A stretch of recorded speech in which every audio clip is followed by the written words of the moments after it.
Ministri i Mbrojtjes Piro Vengu bashkë me kryetarin e Bashkisë Sarand Oltion Çaçi inspektuan sot nga afër punimet për rehabilitimin emergjent të argjenaturës së lumit të Bistricë në kanalin e Çukës. Ministri theksoi se shembjet në disa pika të argjenaturës e bën ndërhyrjen emergjente të domosdoshme.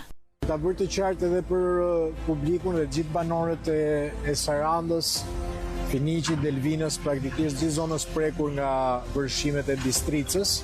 Gjendemi në kanalin e Çukës, në pritën më të madhe, argjenaturën më të madhe të Bistricës, ku gjatë vërshimeve të ditëve të fundit patëm në 4 pika praktikisht një shëmbje të konsiderueshme. Ai shtoi se ndërhyrjet po kryhen me një përpjekje të përbashkët civile ushtarake ku përveç ekspertizës së bashkive janë angazhuar edhe mjetet xheniere të ushtrisë. Është një përpjekje përbashkët deri diku civile ushtarake sepse kemi dhe mjete xheniere që janë të angazhuara, qoftë edhe për ekspertizën që kanë aksesin e zonave ku ka dëmtime, prita shkëmore apo argjenaturash, qoftë edhe në mbështetje të bashkisë siç u bë dhe kërkesa pranë emergjencave civile. Kryetar është padyshim e nevojshme që faza tjetër të jetë ajo faza e rehabilitimit tërësor, jo vetëm për nevoja emergjente, sikundër në mbar bashkinë praktikisht rritje kapaciteteve për sa i përket infrastrukturës parandaluese të emergjencave.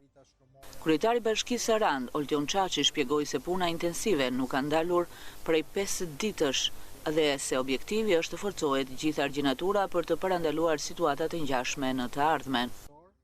Për pak ditë stabilizohet të themi gjendja emergjente dhe mendojmë që ne do vazhdojmë për gjatë gjithë argjenaturës, jo vetëm këtu, po deri tek ura Gajdari.